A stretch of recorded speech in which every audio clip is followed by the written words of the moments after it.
Votre argent vous est présenté par la BCV et Helvetia. Simple, clair, Helvetia.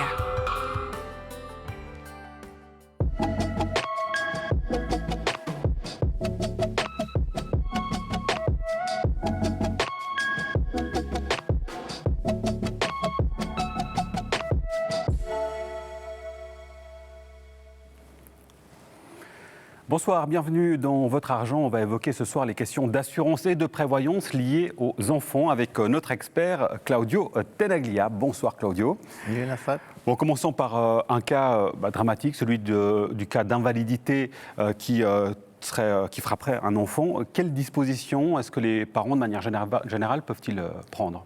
Alors déjà pour commencer, dès les 3 mois qui suivent la naissance, d'inscrire déjà une caisse maladie. C'est très important. Ensuite, à faire éventuellement aussi des assurances complémentaires avant la naissance pour d'éventuelles maladies qui pourraient venir après la naissance. Ça, c'est la chose la plus importante.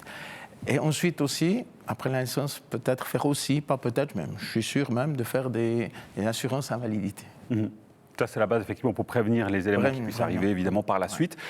Si on prend le cas maintenant d'une maladie ou d'un accident qui pourrait toucher, encore une fois, les enfants, ces cas-là peuvent peut-être engendrer parfois des modifications au niveau du logement, par exemple, une adaptation du logement. À qui les parents peuvent-ils s'adresser pour avoir un soutien dans ce cas-là ? Alors, à une organisation pro-infirmis, qui peut aider justement à vous aider à trouver des logements ou certaines choses qui peuvent aider les enfants.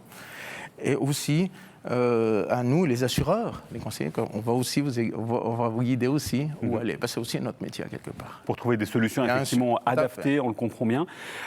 Comment est-ce que les parents peuvent assurer la prévoyance pour les enfants afin que la famille ne soit pas ou plus confrontée à des difficultés financières en cas de coup dur ? Alors, il y a 2 choses. Déjà, les parents eux-mêmes mariés doivent s'assurer.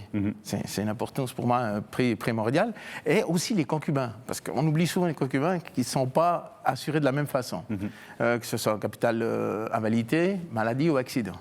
Ça, c'est la première chose. Et ensuite, assurer aussi les enfants, évidemment, avec des rentes en cas d'incapacité de gain, parce qu'il ne faut pas oublier qu'un enfant jusqu'à 18 ans ont des rentes très petites, minimes, qui de toute façon ne pourraient pas tenir jusqu'à 18 ans. Donc, c'est des choses importantes à prendre en considération.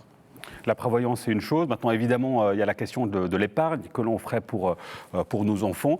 Et là, on a, grosso modo, 2 options, la banque ou l'assurance. Quels sont les avantages, finalement, de l'un et de l'autre ? Alors, je ne dirais pas qu'il y a des avantages. C'est 2 choses qui se complètent. La banque, c'est plutôt pour les personnes qui voudraient mettre, quand ils veulent ou comme ils peuvent, de l'argent pour ses enfants. Parce qu'évidemment, on n'est pas tous à la même enseigne et on ne peut pas mettre les choses. Par contre, ce qu'il n'y a pas, il n'y a pas d'assurance. Il n'y a pas de couverture d'assurance, il n'y a rien. Il y a uniquement de l'épargne. Après, il y a la deuxième solution, en point de vue assurance, où on peut couvrir l'invalidité, le décès, libération des primes en cas d'accident de gain. La différence, c'est qu'on a une prime à payer à chaque fois. Oui. Voilà. Maintenant, faire un mix des 2 peut être aussi très intéressant. Oui. Parce qu'il faut essayer de trouver aussi les avantages des 2 côtés. La question de la complémentarité, évidemment. Aujourd'hui, quand on voit les taux d'intérêt, par exemple, au niveau de l'épargne, ce n'est pas très attractif. Est-ce qu'il ne vaut pas mieux placer cet argent dans un fonds de placement, par exemple ? Alors, sur une longue durée, peut-être, oui. Parce que ça peut ramener beaucoup plus qu'une prestation qui est garantie avec une assurance vie, etc. Mais ce qu'il ne faut pas oublier aussi, c'est que si tu veux reprendre l'argent à un moment donné, c'est pas sûr que tu retrouves l'argent que tu as. La bourse, vous savez mieux que tout le monde, c'est qu'elle est très fluctuante comparée à une assurance vie qui a des capitaux garantis à un moment donné avec des valeurs de rachat bien préconisées au départ. Absolument. Toujours rappeler que dès le moment où on parle de placement, il y a le facteur risque, évidemment, qui est extrêmement important.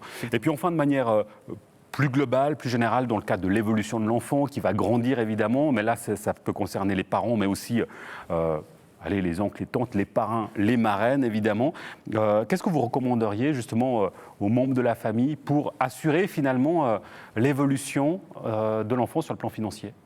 Alors, encore une fois, de leur faire peut-être des assurances pour les enfants, des assurances vie pour les enfants, pour qu'il y ait quelque chose plus tard, s'ils étudient, s'ils veulent continuer leur vie active, s'ils veulent continuer la police d'assurance, Et d'un autre côté, si pour les parents et autres veulent ouvrir des comptes, ben, on peut aussi le faire, de trouver cette mixité aussi, et que l'enfant ne se retrouve pas démuni à un moment donné de sa vie. Parce qu'on ne sait jamais, tu seras étudiant, ou tu seras salarié, ou tu vas faire l'apprentissage, mais l'argent fera toujours la force d'une personne qui pourra retrouver quelque chose au bout d'un moment. Et comme toujours, quand on parle d'argent, mieux vaut prévenir que guérir. On le comprend Voilà, évidemment, anticiper un maximum. Et puis on l'aura bien compris aussi dans vos propos, Claudio, la question de la complémentarité à important. tous les niveaux. Un grand merci pour vos explications. Si vous avez des questions à poser à nos experts, à Claudio par exemple, le mail de la rédaction, c'est votreargent@latélé.ch. Merci pour votre fidélité. À la semaine prochaine. Ciao.